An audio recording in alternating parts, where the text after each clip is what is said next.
जन्मदिन बहन जी का बाबा को 80 सीट का तोहफा। अब आप सोच रहे होंगे कि आखिर माजरा क्या है, तो आपको डिटेल में समझाते हैं। उत्तर भारत में अभी तापमान काफी नीचे है, ठंड कड़ाके की है, लेकिन केवल एक फोन कॉल ने उत्तर प्रदेश के सियासी तापमान को बढ़ा दिया। यह फोन किया है उत्तर प्रदेश के मुख्यमंत्री योगी आदित्यनाथ ने बीएसपी प्रमुख बहन मायावती को, क्योंकि मायावती का जन्मदिन था। फोन सुबह किया गया क्योंकि सीएम योगी आदित्यनाथ की दिनचर्या ब्रह्म मुहूर्त से शुरू हो जाती है। सीएम ऑफिस से कहा गया कि फोन केवल शिष्टाचार था, केवल बधाई और स्वास्थ्य हाल चाल के लिए फोन किया गया था। लेकिन इस फोन कॉल ने बहुत हलचल मचा दी। क्यों, वो भी समझते चलिए।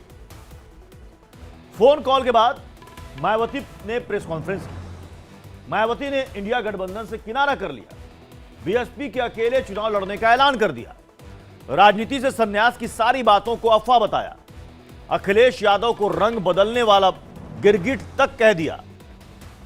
और इसी के बाद से लखनऊ से दिल्ली तक कयास तेज हो गए कि आखिर योगी आदित्यनाथ ने मायावती से फोन पर क्या कह दिया कि उन्होंने यूपी में इंडिया गठबंधन के सफल होने की सारी कोशिशों पर पानी फेर दिया।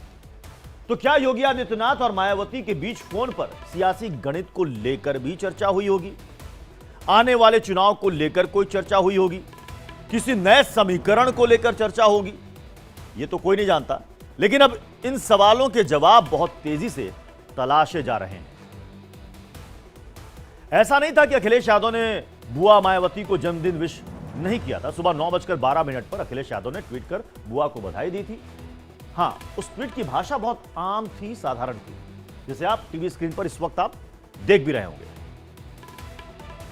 लेकिन यहां भी यूपी के मुख्यमंत्री योगी आदित्यनाथ यूपी के पूर्व मुख्यमंत्री अखिलेश यादव से आगे दिखे। योगी आदित्यनाथ ने सुबह 8:40 पर ही मायावती को बधाई दी। हो तो यह भी सकता है कि योगी आदित्यनाथ के ट्वीट को देखकर ही अखिलेश यादव ने ट्वीट किया हो, क्योंकि अखिलेश ये पहले ही कह चुके हैं कि वो बहुत लोगों के ट्वीट देखते तक नहीं है। यह बयान उन्होंने 7 दिन पहले तब दिया था जब मायावती ने ट्विटर पर सपा कार्यकर्ताओं से जान का खतरा होने की बात कही थी। योगी आदित्यनाथ ने बहन जी से जन्मदिन पर फोन पर बात भी की, जिसके बाद किस तरह बहन जी का रिटर्न गिफ्ट मिला वो हर कोई देख और समझ रहा है। अब बुआ मायावती ने अपने भतीजे अखिलेश यादव को लेकर क्या कुछ कहा, पहले ये सुन लीजिए। विपक्ष के इंडिया गठबंधन को लेकर जिस प्रकार से सपा मुखिया ने एक सोची समझी रणनीति के तहत बीएसपी के लोगों को गुमराह करने के उद्देश्य से कुछ ही घंटों के अंदर बीएसपी प्रमुख के प्रति गिरगिट की तरह अपना रंग बदला है, तो उससे भी पार्टी के लोगों को जरूर सावधान रहना है। तो बुआ ने भरी महफिल में ऐलानिया तौर पर जिस तरह से बबुआ अखिलेश पर वार किया है, वो अखिलेश के सपने को चकनाचूर करने वाला है, क्योंकि अखिलेश यादव मायावती को गठबंधन में लाना चाहते हैं। बीएसपी कांग्रेस मिलकर बीजेपी को हराना चाहते थे। बीएसपी कांग्रेस के साथ मिलकर नया समीकरण बनाते। कांग्रेस के साथ मिलकर 2017 में वो हार चुके थे। बीएसपी के साथ मिलकर 2019 में चुनाव लड़ा, लेकिन हार चुके थे। इसलिए अखिलेश अब बुआ के साथ मिलकर नया मोर्चा बांधने की कोशिश में थे, लेकिन अखिलेश यादव के साथ आने से मायावती ने पूरी तरह से इनकार कर दिया है। मायावती ने यह साफ कर दिया कि समाजवादी पार्टी से बीएसपी गठबंधन नहीं कर सकती है। कुछ दिन पहले ही मायावती ने एक ट्वीट किया था, जिसमें उन्होंने गेस्ट हाउस कांड की याद दिलाते हुए कहा कि आज भी सपा के कार्यकर्ताओं से उनको जान का खतरा है, जिसकी वजह से वो पार्टी का कार्यालय बदलना चाहते हैं। इसकी खबर बाकायदा ट्वीट करके मायावती ने सार्वजनिक की थी, जिसे आप स्क्रीन पर इस वक्त देख भी रहे हैं। मायावती ने अपने प्रेस कॉन्फ्रेंस में एक और बात कही कि आने वाले लोकसभा चुनाव में बीएसपी अकेले ही चुनाव लड़ेगी, गठबंधन किसी से भी नहीं होगा। सुनिए। यहाँ मैं ये बात भी फिर से स्पष्ट कर देना चाहती हूँ कि हमारी पार्टी देश में जल्दी ही घोषित होने वाले लोकसभा के ये आम चुनाव यहाँ गरीबों एवं उपेक्षित वर्गों में से विशेषकर दलितों, आदिवासियों, अति पिछड़े वर्गों, मुस्लिम व अन्य धार्मिक अल्पसंख्यक समाज के लोगों के बलबूते पर ही पूरी तैयारी व दमदारी के साथ अकेले ही लड़े। मायावती के इस ऐलान के बाद साफ हो गया है कि यूपी की 80 लोकसभा सीटों पर बीएसपी अकेले चुनाव लड़ेगी। इंडिया गठबंधन के खिलाफ बीएसपी उतारेगी अपना उम्मीदवार। यूपी में बीजेपी और इंडिया गठबंधन की 1-to-1 फाइट नहीं होगी। मायावती के फैसले से बीजेपी को बड़ी राहत मिली है। अब समाजवादी पार्टी आरोप लगा रही कि बीजेपी के भय से बीएसपी ने फैसला लिया है। सुनिए सपा प्रवक्ता का बयान। भारतीय जनता पार्टी चाहती है कि मायावती जी भी किसी न किसी मार्गदर्शक मंडल का हिस्सा बन जाए और लगातार तरह तरह से कहीं भय के माध्यम से, कहीं किसी अन्य तंत्र के माध्यम से ये प्रयास किया जाता है कि मायावती जी को भारतीय जनता पार्टी मार्गदर्शक मंडल की राजनीति की तरफ ले जाए, जहां से राजनीति का सूर्यास्त होता है। हमारी तरफ से उन्हें शुभकामनाएं हैं कि वो जिस तरह की राजनीति करना चाहें करें। जनता की अपेक्षा है कि वो राजनीति ट्विटर से बाहर हो। लेकिन यूपी के डिप्टी सीएम केशव प्रसाद मौर्य कह रहे हैं कि मिलकर साथ लड़े इससे बीजेपी की सेहत पर कोई असर नहीं पड़ने वाला है, क्योंकि इसके बाद 60% वोट बीजेपी को मिलेगा और 80 सीटें बीजेपी को मिलेंगी। चुनाव अलग लड़ने या इंडी गठबंधन या किसी से मिलकर के लड़ने, इसके कारण से भारतीय जनता पार्टी की सेहत पर कोई असर नहीं पड़ता है, क्योंकि भारतीय जनता पार्टी उत्तर प्रदेश की सभी 80 सीटें 2024 में जीतने की तैयारी करके लड़ रही है, तैयारी कर रहे हैं हम लोग। और 100 में से 60% वोट हमारा, 40% में बंटवारे में भी हमारा। ये मैं मानता हूँ कि इस समय मोदी जी की एक ऐसी आंधी चल रही है कि लोग चुनाव का इंतजार कर रहे हैं। जैसे देश इस समय राममय है, वैसे राजनीतिक तौर से मोदीमय भी है। और 2024 में तीसरी बार मोदी सरकार बनना तय है, यह लोगों ने तय कर लिया है। विपक्ष के जो दल हैं, जो नेता हैं, जो ठगबंधन गठबंधन जो भी बना रहे हैं, जनता उन्हें नकार चुकी।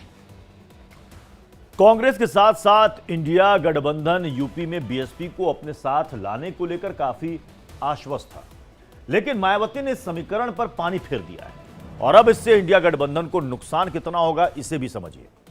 अब आप जानेंगे कि मायावती की असली ताकत क्या है और क्यों वो इंडिया गठबंधन की मजबूरी है। 2019 के लोकसभा चुनाव में सपा बीएसपी साथ मिलकर चुनाव लड़े। दोनों के साथ लड़ने से बीजेपी को बड़ा झटका लगा। बीजेपी से लोकसभा में 9 सीटें छीन गई। बीएसपी को 10 सीटें मिली और समाजवादी पार्टी को 5। बीजेपी 62 सीटें जीत पाई। इससे पहले 2014 में जब सपा बसपा अलग अलग लड़े थे तो बीजेपी ने 71 सीटें जीती थी और बीएसपी का खाता तक नहीं खुला था। 2024 के बिसात पर विपक्ष की बाजी पलटी हुई नजर आ रही है। 2017 के बाद से दूसरी बार कांग्रेस और सपा एक साथ फिर साथ साथ है और मायावती अकेली हैं। अब सवाल यह कि बीएसपी के फैसले से किसे नुकसान होगा, बीजेपी या विपक्षी गठबंधन को? बीजेपी चुनाव में 80 सीटों का लक्ष्य लेकर चल रही है। महागठबंधन की ओर से समाजवादी पार्टी 65 सीटों पर चुनाव लड़ने का ऐलान कर चुकी है। राष्ट्रीय लोकदल और कांग्रेस के खाते में कितनी सीटें आएंगी यह भी तय नहीं है। 2019 के चुनाव परिणाम पर अगर नजर डालें तो साफ दिखता है कि यूपी में, वेस्टर्न यूपी में बिजनौर, नगीना, सहारनपुर, अमरोहा में बीएसपी जीती। पूर्वांचल में गाजीपुर, श्रावस्ती, घोसी, जौनपुर, लालगंज, अंबेडकर नगर में वो जीती। लेकिन 2022 के विधानसभा चुनाव में ये सारी सीटें बीएसपी हार गई। विधानसभा चुनाव में बीएसपी को सिर्फ 13% वोट मिले। यूपी में राजनीति को नजदीक से देखने वाले विश्लेषक ये मानते हैं कि 2022 के विधानसभा चुनाव से पहले बीजेपी की स्थिति कोई बहुत अच्छी नहीं थी, लेकिन मायावती के साइलेंट प्रचार ने बीएसपी के उम्मीदवारों को मुखर नहीं होने दिया, जिससे बीजेपी ने एज लिया और अखिलेश यादव के मुख्यमंत्री बनने के सपने को एक बार फिर चकनाचूर कर दिया। ये तो राजनीतिक विश्लेषकों की सोच है, लेकिन आंकड़े कहते हैं कि एक दशक पहले तक बीएसपी के कोर वोटर माने जाने वाले दलितों का एक मुश्त वोट बीएसपी को नहीं मिला। यूपी के 22% दलित वोटरों का एक तबका बीजेपी की ओर चला गया, यानी कि शिफ्ट हो गया। गैर जाटव वोटर बीजेपी की ओर शिफ्ट हो गए। यूपी में 12% जाटव और 10% वोटर गैर जाटव दलित समझना चाहते हैं। गैर जाटव वोटरों के सपोर्ट के कारण बुंदेलखंड की सभी 4 सीटों पर जीत हासिल हुई थी। वेस्टर्न यूपी की 29 में से 23 सीटों की जीत में जाटव और दलित वोटरों की जुगलबंदी बीजेपी को रास आई। अपने प्रेस कॉन्फ्रेंस के दौरान मायावती ने ऐलान किया कि अगर अलायंस होगा भी तो वो पोस्ट पोल अलायंस होगा, यानी कि चुनाव के नतीजों के बाद वाला। बीएसपी प्रमुख मायावती ने वोट ट्रांसफर नहीं होने का उदाहरण देते हुए कहा कि यूपी में सपा के साथ 1993 में हुए विधानसभा चुनाव में गठबंधन करने का फायदा बसपा को नहीं मिला था। बसपा 67 सीटें ही जीत सकी थी, जबकि सपा को गठबंधन का ज्यादा लाभ मिला था। इसके बाद 1996 में कांग्रेस के साथ बसपा ने यूपी में गठबंधन का चुनाव लड़ा था, जिसमें पार्टी 67 सीटें ही जीत कर आई थी। इस चुनाव में कांग्रेस को ज्यादा फायदा मिला था और 2002 चुनाव में अकेले लड़ी थी बीएसपी और लगभग 100 सीटें उसे आई थी। 2007 के यूपी विधानसभा चुनाव में बीएसपी ने अकेले लड़कर सरकार बना ली थी, लेकिन जब यह चुनाव ईवीएम से हुआ था, यानी कि मायावती की राजनीतिक समझ कहती है कि गठबंधन से बीएसपी को नुकसान होता है, गठबंधन से बीएसपी का वोट शेयर घट जाता है, गठबंधन का लाभ उस गठबंधन में रहने वाली दूसरी पार्टियों को मिल जाता है। लेकिन आंकड़े कहते हैं कि गठबंधन का फायदा हमेशा बीएसपी को ही मिला है। 1993 में बीएसपी ने गठबंधन में चुनाव लड़ा और 55 सीटों के फायदे के साथ अपनी संख्या 12 से बढ़ाकर 67 कर ली। 1996 में कांग्रेस के साथ मिलकर लड़ी सीट नहीं बढ़ी, लेकिन वोट प्रतिशत जरूर बढ़ गया। 2019 में समाजवादी पार्टी के साथ मिलकर लोकसभा का चुनाव लड़ा, 10 सीट जीतने में वो कामयाब रही। 2014 में अकेले लड़ने पर खाता तक नहीं खुला था। 2022 में अकेले विधानसभा का चुनाव लड़ा, लेकिन केवल एक विधायक ही जीत पाया। ऐसे में बीएसपी के पुराने प्रदर्शन को गठबंधन और गैर गठबंधन के लिहाज से देखने पर राजनीतिक पंडित ये कह रहे हैं कि बीएसपी का अकेले लड़ना बीजेपी के लिए फायदेमंद रहने वाला है, क्योंकि बीएसपी का 13% वोट महागठबंधन बनाम बीजेपी की लड़ाई को त्रिकोणीय कर देगा। ऐसे में जिस फाइट कहा जा रहा है कि फाइट बहुत क्लोज होगी, उसे बीजेपी निकाल ले जाएगी। तो 2024 में बीएसपी महागठबंधन गांठ काटने के लिए फाइट करेगी, जिसके पीछे वो फोन कॉल है जो सीएम आवास से जन्मदिन की बधाई देने के लिए योगी आदित्यनाथ